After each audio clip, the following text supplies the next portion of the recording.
when the NBA free agent market opens up.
Good afternoon and welcome, everybody. This would be the Jeff Cameron Show right here on 97.9 ESPN Radio. Thanks so much for tuning to it. Hope you're well.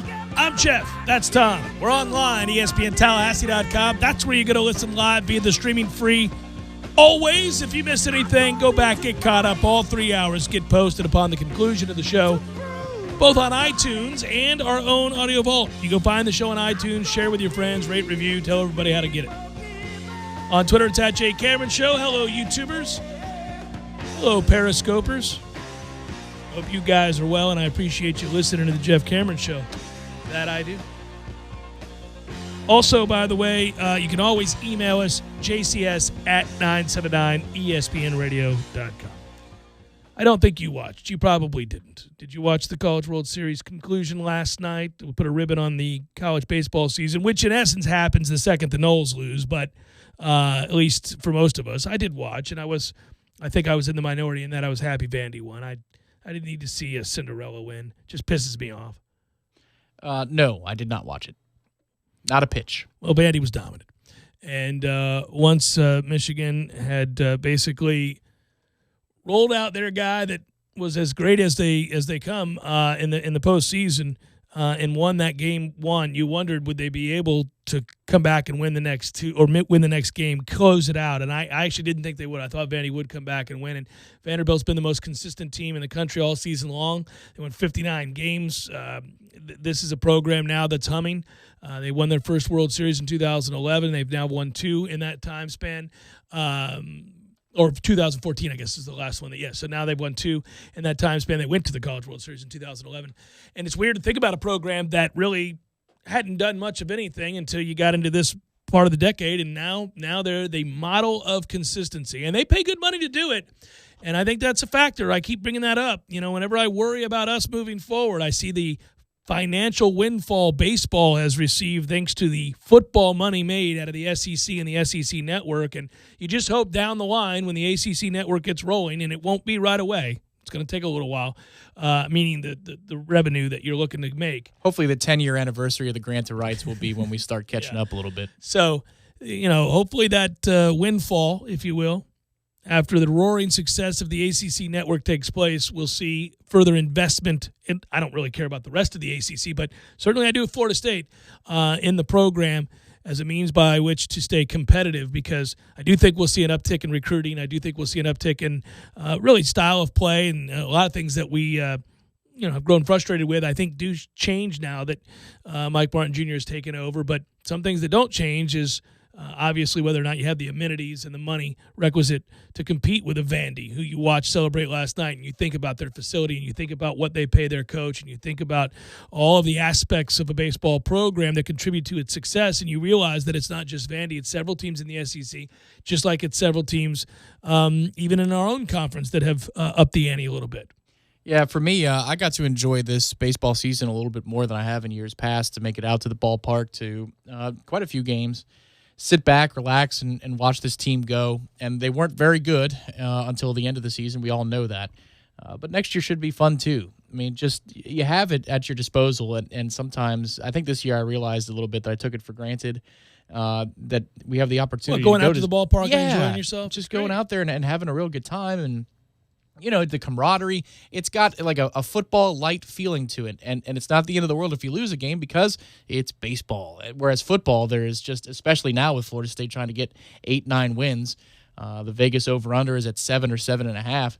Every game feels so monumental. I saw that. There's a follow-up on that, right? We already had that the 7.5 was the original number, but another one of the sports books out in Vegas said 7. It's floating in at 7 or 7.5 is just going to be that preseason total. And last year we laughed at it, and we were wrong. We thought it was easy money to go on the over. This year we think it's the over again, right? Well, golly, thanks for reminding us right out the gates of how terribly misguided we were in our projections.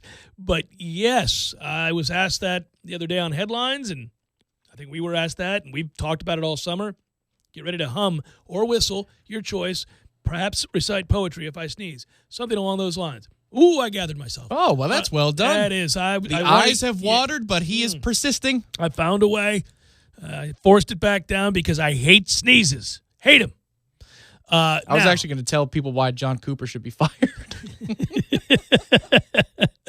So here we go. 7.5, all that.